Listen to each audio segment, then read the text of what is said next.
തൂലികാ നാമത്തിൽ മനോരമ ദിനപത്രങ്ങളിലെ തരംഗങ്ങളിൽ ഭാഷാഭോഷണിയിലെ സ്നേഹപൂർവ്വം പനച്ചി പങ്ക്തിയിൽ കൈകാര്യം ചെയ്യുന്ന ജോസ് പനച്ചിപ്പുറം സാറാണ് നമ്മളോടൊപ്പം ചേരുന്നത്. യുവവേദിയിലെ പ്രാസംഗികനായിരുന്നു. ഏറെ സന്തോഷം ഇവിടെ ആയിരിക്കുന്നതിൽ. ഞങ്ങൾക്ക് ചോദിക്കാനായിട്ടുള്ളത്, മനുഷ്യഹൃദയങ്ങളെ ഏറെ സ്പർശിച്ച എഴുത്തുകളായിരുന്നു എല്ലാം തന്നെ. ഇങ്ങനെ ഒരു കാലഘട്ടത്തിൽ നമുക്ക് നോക്കുമ്പോൾ യുവജനങ്ങളിലെ കരുണയും സഹാനുഭൂതിയും വളർത്താൻ സഭയും സമൂഹവും അതുപോലെ ഇതുപോലെയുള്ള കൂട്ടായ്മകൾ എങ്ങനെ സാധ്യമാക്കി തീർക്കണമെന്നാണ് അഭിപ്രായം. എനിക്ക് തോന്നിയ ഒരു കാര്യം ഞാനിവിടെ പറയാൻ ശ്രമിച്ചതും, ഞാൻ വളരെ ഒരു 19-ാം നൂറ്റാണ്ടിൻ്റെ അവസാനം എഴുതപ്പെട്ട ഒരു കഥയാണ് ഞാൻ ആദ്യം പറഞ്ഞത്.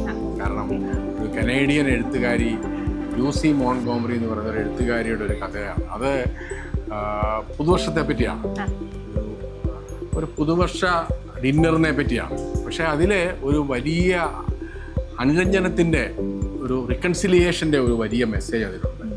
വാസ്തവത്തിൽ നമുക്കറിയാം, നമ്മുടെ പഴയ തലമുറ പല കാരണങ്ങളാൽ നമുക്കിങ്ങനെ നമ്മൾ പരസ്പരം തർക്കിക്കുകയും പോരാടുകയും എതിർക്കുകയും ഒക്കെ ചെയ്യുന്ന ഒരു പാരമ്പര്യം നമുക്കുണ്ട്. അപ്പോൾ അത് തിരുത്താൻ, അത് പുതുക്കിയെടുക്കാൻ കഴിയുന്നത് നമ്മുടെ പുതിയ കാലത്തെ നോക്കിക്കാണുന്ന, അല്ലെ പുതിയ കാലത്തിൻ്റെ സാഹചര്യങ്ങൾ മനസ്സിലാക്കുന്ന ചെറുപ്പക്കാർക്ക് തന്നെയാണ്. വാസ്തവത്തിൽ ഈ വയനാട് കൺവെൻഷൻ പോലെയുള്ള വേദികളിലും അതിന് ഈ ചെറുപ്പക്കാർക്ക് അവസരം കിട്ടുന്നുണ്ട്, അല്ലെങ്കിൽ കിട്ടണം എന്നുള്ളതാണ് നമ്മുടെ ആഗ്രഹം. അതിന് കിട്ടുന്നുണ്ടെന്നാണ് എനിക്കിപ്പോൾ മനസ്സിലായത്. വാസ്തവത്തിൽ അത്തരത്തിലുള്ള ഒരു ഇനിഷ്യേറ്റീവാണ് ഇത്തരം വേദികളിൽ നിന്ന് നമ്മൾ പ്രതീക്ഷിക്കുന്നത്. യുവജനങ്ങൾക്ക് അവസരം നൽകുകയാണ് ഈ വേദിയിൽ ചെയ്യുന്നത്. അതെ അതെ, അങ്ങനെ ഒരു ഇനിഷ്യേറ്റീവ് സഭ എടുക്കുന്നത് ഏറെ അഭിമാനമാണ്. തീർച്ചയായും അതെ.